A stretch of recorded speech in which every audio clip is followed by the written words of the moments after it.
The power of persistence is our topic for today. So I'm wondering, have you ever watched a bird struggle out of a shell or a butterfly emerge from a cocoon?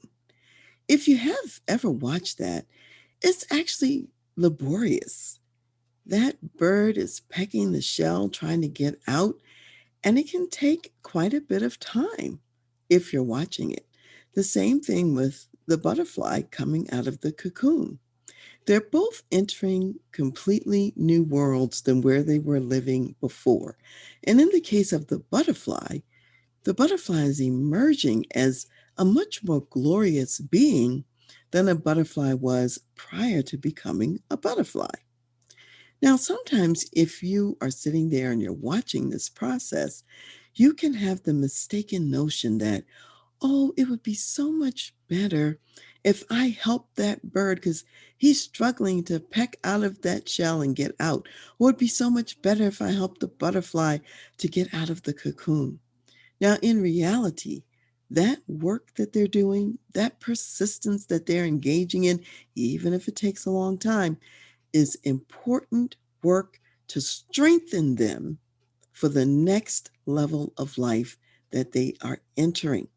Unfortunately, what little children often discover is that when they help the bird out of the shell, as soon as the bird tries to move around, the bird just drops down and dies because all of that work, using its wings to peck out and beak to peck out of that shell, that bird is getting strengthened.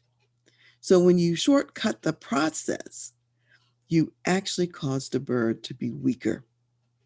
And the same thing for the butterfly. They end up dying sooner than they really should have. They don't survive because they needed the challenge of pecking out of the shell or pecking out of the cocoon. You might even have heard a story that's gone around a number of times, particularly on the internet, where you have a group of people and they're taking a somewhat long journey and they don't really know how long it is or exactly where they're going or exactly what they're going to encounter. But one of the things, each of them has a large cross they have to carry. And the cross is kind of big and they have to carry it on their shoulders, on their backs, and it's a little bit on the heavy side. Now, the cross is not impossible for them to carry. They actually can carry it. It's just that it's kind of inconvenient.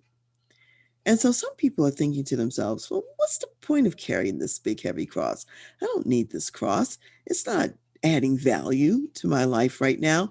And so they say, well, I'm just going to make this easier. So they chop the cross down a little bit, make it a little shorter, make it a little smaller, make it a little more lightweight. And then eventually, in the journey of where they're going and where they have to go, they come across an area that's like over a canyon. Now, those people who did not cut their crosses, what they're able to do is to lay the cross down from one side of that canyon all the way over to the other side, and they walk over to the other side in safety.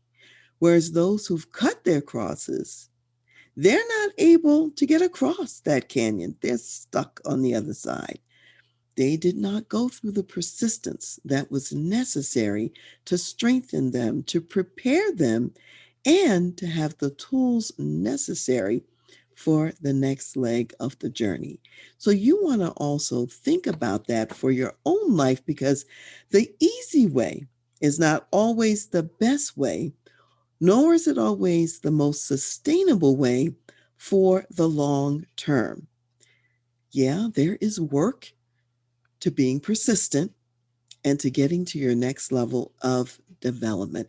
And no one can do for you what you need to do for yourself. So when the children think they're helping the bird or the butterfly, they're really hindering the success of the bird and the butterfly.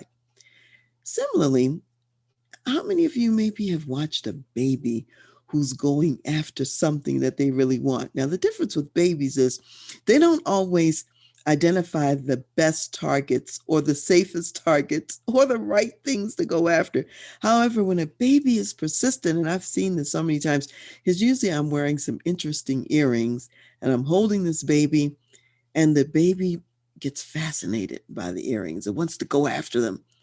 And I don't care how many times I'm pulling that baby's hand back, that baby's hand is reaching and trying to grab hold of those earrings over and over again, the persistence.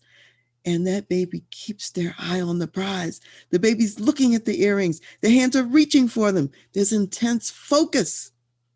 And babies are stronger than you think they are.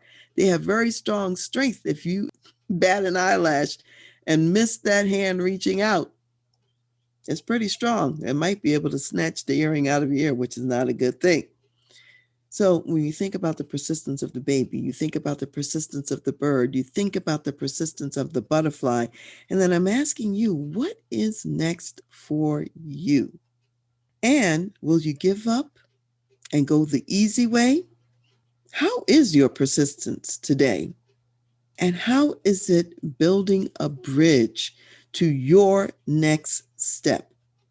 Perhaps that difficulty is dealing with a difficult boss or a business crisis or challenge in the company that might feel or seem insurmountable. And the question is, what are you learning through that process? How are you getting stronger because you're having to walk through that scenario and that process? So I just want you to know that persistence is a good thing. It keeps us doing what we need to do to stay strong so that when the next challenge comes, we are ready. So today I want to share a biblical account. This is in Luke, the 18th chapter, and it's a parable that Jesus is telling about a very persistent widow. And this persistent widow, she is making sure that this unjust magistrate is going to meet her needs. She doesn't give up easily.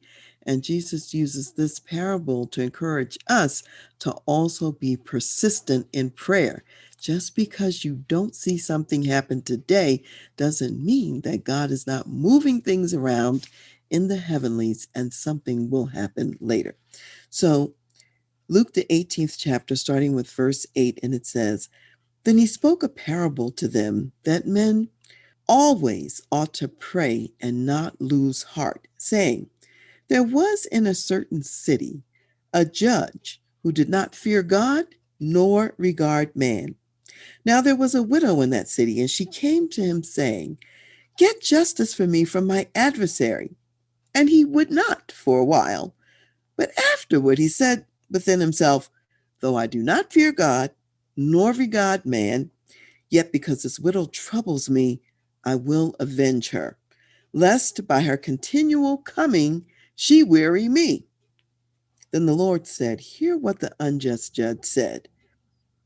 And shall God not avenge his own elect who cry out day and night to him, though he bears long with them? I tell you that he will avenge them speedily.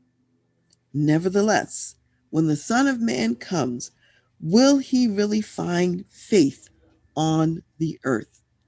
So I want to remind you that though this woman was dealing with an unjust judge, we are dealing with a good and a faithful God who hears our prayers. And as we persist with the difficult challenges and circumstances in our lives, he will hear us. He will give us what we need to walk through those challenges and strengthen us for the next challenge that's coming our way.